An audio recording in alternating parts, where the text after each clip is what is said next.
My name is Amy. I'm 30 years old. I work from home as an illustrator and a webcomic artist. My son Ethan is just 5 years old. He's a lively boy who goes to preschool. My husband, Robert, has a busy job, so he rarely gets home early, leaving most of the housework and childcare to me. Despite the challenges of balancing work and childcare at home, I have always found joy in it. Ethan is adorable, and Robert does most of the housework and childcare on his days off. I was truly grateful for my family and felt fulfilled each day. However, my happiness was abruptly shattered one day. It was when Robert's father, my father-in-law, suddenly passed away. He was only 60 years old. Though it seemed too early for him to pass away, he suddenly collapsed and died. Robert, who lost his father without any warning, was deeply depressed, and it was heartbreaking to see my mother-in-law sobbing at the funeral.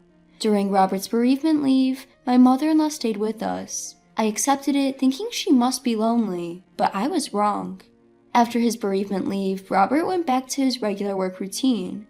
My mother-in-law, who had not liked me since we got married, had always treated me differently, even to the point of excluding me when serving coffee or making fun of the fact that I was raised by a single parent when Robert wasn't around. I thought once Robert started working again, she would return to her own home, but she didn't. She continued to stay in our home, bringing in her belongings in large suitcases a few days later. "Are you planning to live here, mother-in-law?"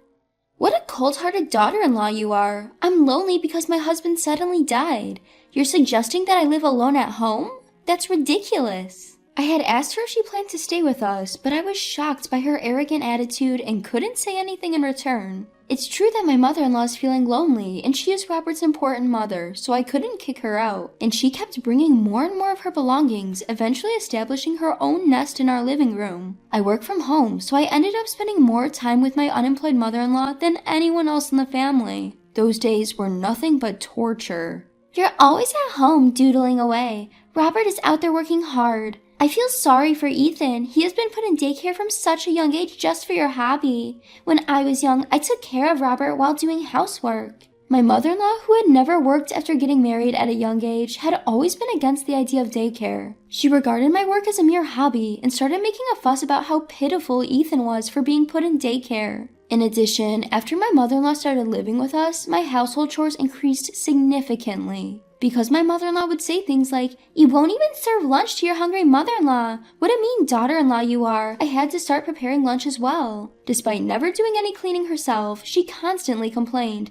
"If we live in such a dirty environment, both Robert and Ethan will get sick." She kept nagging me to clean every nook and cranny while I was working, which took up more of my time. No matter how much housework piles up, work deadlines do not wait. If I'm working late into the night, my mother-in-law would say, "Poor Ethan, he doesn't even have his mom to play with him," while she simply watches TV. I've often thought about discussing the issues with Robert, but in his presence, my mother-in-law puts on a gentle facade. Besides, Robert is currently immersed in a significant work project. Not wanting him to feel stressed at home as well, I decided to endure the situation. With my passivity contributing to the problem, my mother-in-law grew increasingly overbearing. She refused to eat the lunches I prepared, complaining, "This is awful. You're trying to kill me with this overly seasoned food." She even started demanding money for dining out, often asking for more than $250.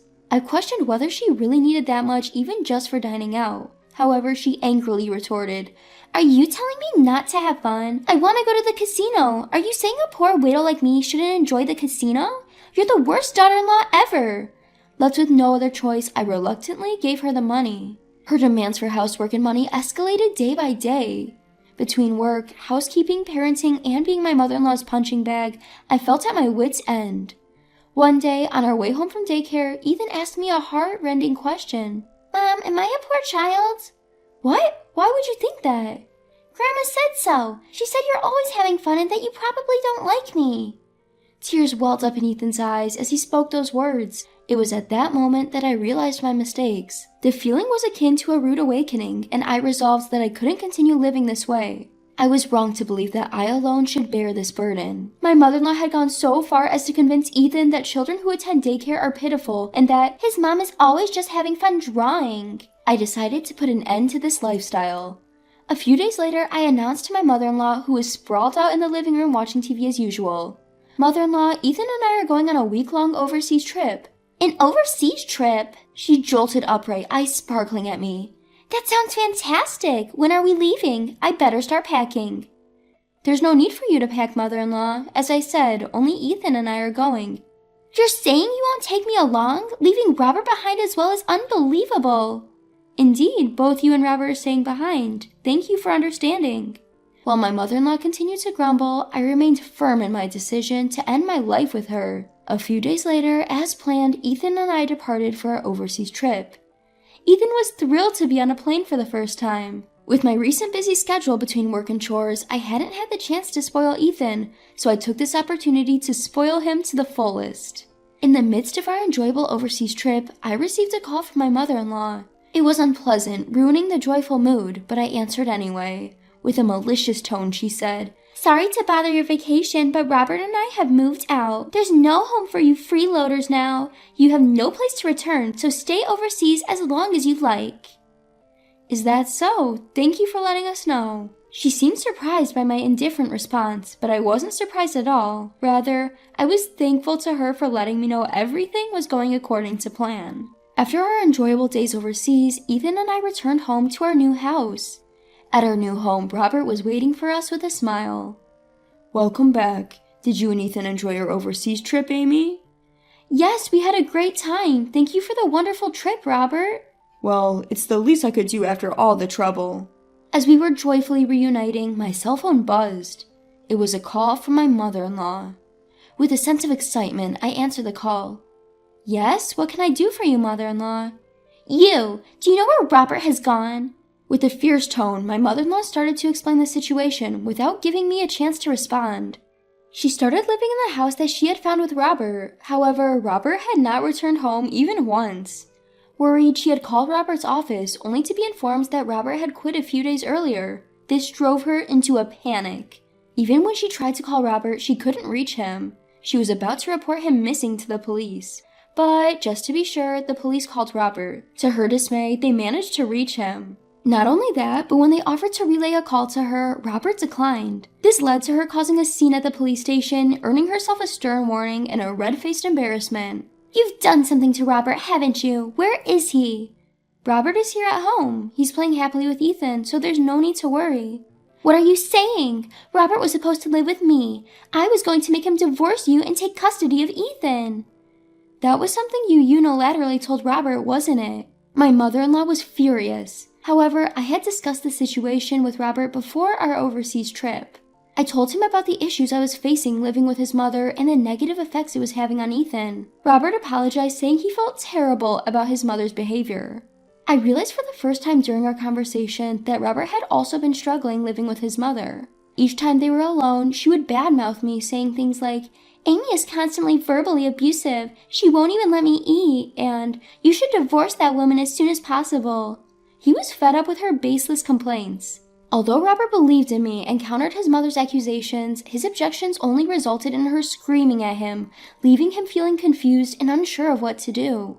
So we executed a plan to isolate my mother-in-law.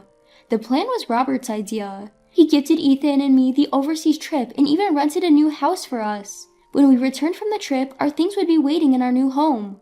Since our old house was set to be vacated, Robert suggested to his mother that they should find a new house. Misunderstanding his intentions, she happily believed that Robert intended to divorce me and live with her in the new home. In her rush to ensure that I had no place to return to, she quickly settled on a house and completed the move. Robert, without informing his mother, had our families and Ethan's belongings moved to our new home, while his mother's belongings were sent to her new place. Robert had avoided any contact with his mother, which is why she couldn't reach him. When she called his office, she was told that he had quit because, coincidentally, Robert was headhunted by a better company and decided to change jobs. In other words, during the week when Ethan and I were traveling abroad, Robert, Ethan, and I had moved into a house where we three would live together.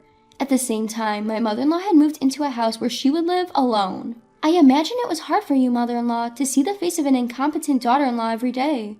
Robert and I thought it would be wise for both of us to avoid seeing each other from now on, and so we decided to handle it this way. "You are such a terrible daughter-in-law." When I explained the situation, my mother-in-law yelled at me over the phone. Robert, sighing at the voice of his mother leaking out, came up to me, subtly took over the phone, but she kept insulting me without noticing.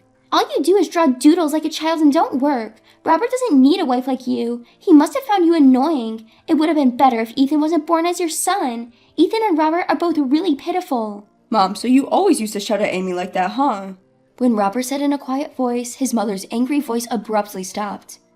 Mom, I love Amy and I have no intention of divorcing her. I know you must feel lonely since Dad passed away suddenly, but it's not right to bully Amy. I regret behaving in a way that deceived you, but it was the only way given that you refused to listen to anything we say. You're being deceived, Robert.